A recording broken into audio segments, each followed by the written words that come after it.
മാന്യ മഹാജനങ്ങളെ, കേരളത്തിലെ പത്രമാധ്യമങ്ങളുടെ നുണപ്രചാരണം കണ്ടിട്ടും കേട്ടിട്ടും ഒരു സമാധാനവുമില്ല. രാജ്യത്തിന് വേണ്ടി മാത്രം പ്രവർത്തിക്കുകയും പറയുകയും 145 കോടി ജനങ്ങൾക്ക് വേണ്ടി അഭിമാനമായി നിലകൊള്ളുന്ന പ്രധാനമന്ത്രിയെ ഇത്രമാത്രം അധിക്ഷേപിക്കുവാൻ, ചീത്ത പറയാനും വധശ്രമം ചെയ്യുവാനും ഒരു കൂട്ടം ആഭാസന്മാർ ഇറങ്ങി തിരിച്ചിരിക്കുമ്പോൾ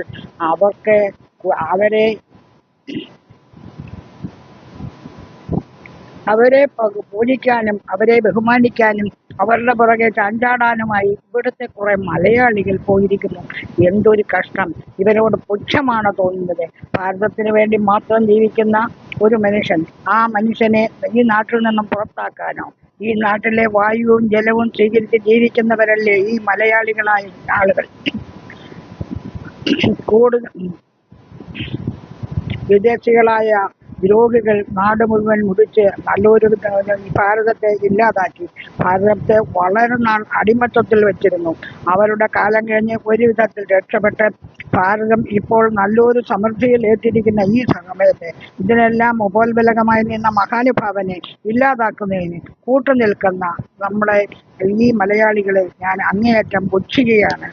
രാജ്യത്തിൻ്റെ സമാധാനത്തിനും സനാതനധർമ്മം നിലനിർത്തുന്നതിനു വേണ്ടി ശ്രമിക്കേണ്ട മനുഷ്യർ പരമാവധി അതിനെ ഇല്ലാതാക്കാൻ ശ്രമിക്കുന്നത് അത്യന്തം ഖേദകരം ദുഃഖകരവുമാണ്. ഈ രാജ്യത്തെ ഐശ്വര്യത്തിൽ കൊടുമുടിയിൽ എത്തിച്ച പ്രധാനമന്ത്രിയെ വധിക്കുവാനുള്ള മാർഗം പറയുന്ന ചില സ്ത്രീകൾ, അവരെ കാണുമ്പോൾ തന്നെ പുച്ഛം തോന്നുകയാണ്.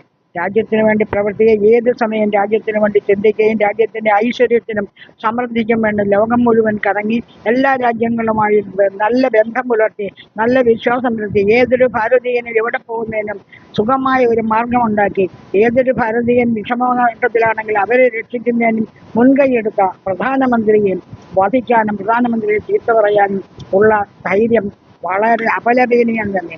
ഇനിയൊക്കെ എവിടെ ഇല്ലാതാക്കാനുള്ള മാർഗം നോക്കുകയാണ്. ഏതായാലും സത്യമേ ജയിക്കൂ, ധർമ്മമേ ജയിക്കൂ. ഒരു കാലത്തും അടിമത്തം ഉണ്ടാകാൻ ഇനി അവസരമില്ല. ഇപ്പോൾ ഈ കൂട്ടു നിൽക്കുന്നവരെ ഒരിക്കലും പ്രകൃതി വെറുതെ വിടൂല. ഇവർ ഇനിയും ഈ കസേര മോഹിച്ചുകൊണ്ടുള്ള ഈ നടത്തം ഒരിക്കലും നടക്കാൻ പോകുന്നില്ല. കേരളീയർ ഒന്ന് മാത്രം വിചാരിക്കണം, ഇത് ഭാർഗവരാമന്റെ നാടാണ്. ക്ഷത്രിയ വംശത്തെ 21 വട്ടം രക്തത്തിൽ മുങ്ങിയ ആ ഭാർഗവരാമനാണ്. സത്യമേ ജയിക്കും. മലയാളി ഒന്നുകൂടി നല്ല ധർമ്മബോധത്തോടുകൂടി ജീവിക്കേണ്ട സമയമാണ്. പ്രധാനമന്ത്രിക്കെതിരായി ഒരു വാക്ക് പോലും പറയുകയോ പ്രവർത്തിക്കുകയോ ചെയ്യരുത്. ഭാരതീയ ജനത ഒന്നായി നിൽക്കണം. അതിനു വേണ്ടി മലയാളികൾ എല്ലാവരും ഒന്നാകണം. മലയാളത്തിലുള്ള എല്ലാവരും ഒരേ ധർമ്മം ജീവിച്ചവരാണ്, അല്ലാതെ മറ്റുള്ളവരുടെ ധർമ്മമല്ല, അറബിയല്ല. നിങ്ങൾ ഒന്ന് മാത്രം വിചാരിക്കുക, നിങ്ങളുടെ അമ്മമാരെയും പെങ്ങന്മാരെയും സഹോദരിമാരെയും ഒക്കെ അറബികളുടെ വേലക്കാരാക്കാനാണോ നിങ്ങൾ തീരുമാനിക്കുന്നത്? അതിനുള്ള ഒരു പദ്ധതിയാണോ നിങ്ങൾ ഇപ്പോൾ കൂട്ടം കൂടി ചെയ്യുന്നത്? വിദേശീയരുടെ ആക്രമണത്തിൽ നിന്ന് രക്ഷപ്പെട്ടു വന്ന നമ്മളെ ഇനിയും വിദേശീയരുടെ അടിമകളാക്കാനാണോ നിങ്ങൾ ശ്രമിക്കുന്നത്? സത്യം ജയിക്കും, അധർമ്മം ഇല്ലാതാകും. ജയ് ഹിന്ദ്.